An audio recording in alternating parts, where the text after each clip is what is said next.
Hello, welcome back to Buckle Up. My name is Rob Wilson and I'm now in the brand new Toyota Aygo X. Now, I'm actually very excited to drive this car because, as you may have noticed, the small city car is on its way out. Skoda are not renewing the Citigo, they're not renewing the Seat Mii, they're not renewing the Citroen C1, the Peugeot 108. But Toyota have renewed the Aygo, and it's now called the Aygo X, because obviously it has to pander slightly towards the SUV market. So they've gone back to the drawing board. They thought, well, the Aygo works, we just need to make it more SUV-ish. And that's what they've done. They've put some black cladding on, they've raised the ride height, and my personal favourite thing is they've given you the option to have a canvas roof. A canvas roof. I just think that is fantastic.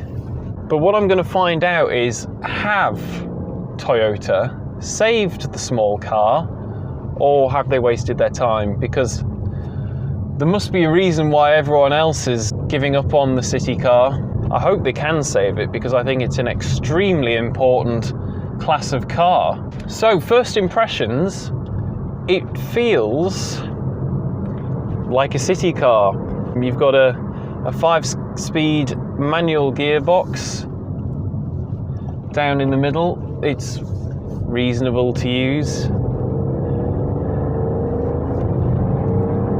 Just putting my foot down, I think.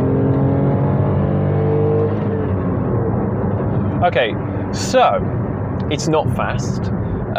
This is a 1 litre 3-cylinder engine with no turbocharger, so it has 73 horsepower, and that means it'll do 0-60 in 14.9 seconds, which is fairly leisurely. But this car is not really meant for doing motorway miles in. It's for dotting around town or from village to village, etc., etc. And for that purpose, I think this is quite a compelling package. You've got a nice sort of screen in the middle. It's very similar, if not exactly the same one, as I have in my Toyota Yaris. My Toyota Yaris is a GR, so it's a little bit of a different proposition. The steering wheel is actually very nice. It's got a lot of the same buttons on it as my Yaris has got. It's got lane keep assist, it's got cruise control. You know, this is a city car.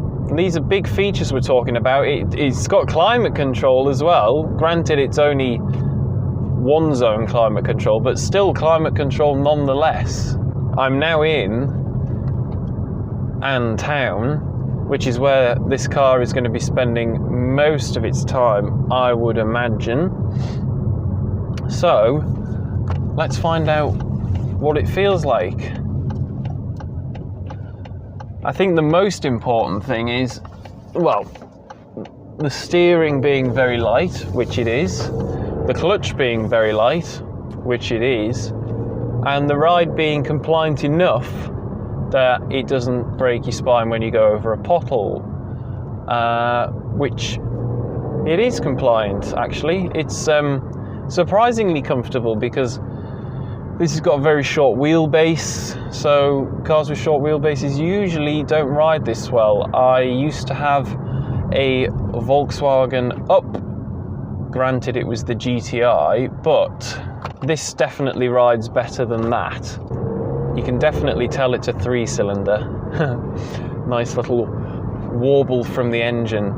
Economy, I guess, is quite important in one of these. They claim 57 to 59 mpg. The average in this car, although I haven't been driving it very long, is 59.4 mpg. I imagine if I drove it for a bit longer, that, well, it wouldn't be 59.4 mpg, let's just put it that way. You've got a proper manual handbrake. You don't see them very often anymore. Electric windows in the front, pop outs at the back, keeps it simple. What about the price? Because small cars don't necessarily mean cheap cars nowadays, and this starts at £14,500, which used to be a lot, but isn't really anymore, and can go up to £19,300. If you want things like that canvas roof, that's another 600 and odd pounds. But quite frankly, I think it's worth that option because it just makes such a difference to the car. I'm going to do the button. It's going to get quite windy in here.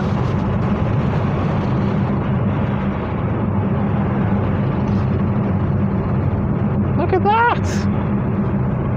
I can stick my hands out like I'm on a roller coaster. That's fantastic.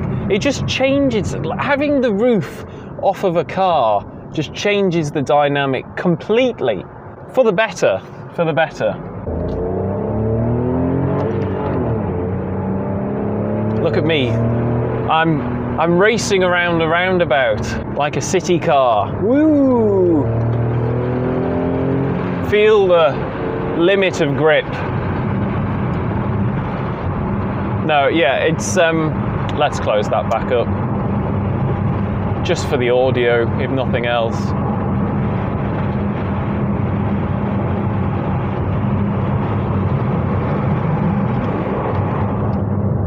And there we go, back to completely civilized. You can't actually tell that there is a canvas roof. It doesn't sound like there is. You know, there's no obvious wind noise coming from it. It seems very well sealed, and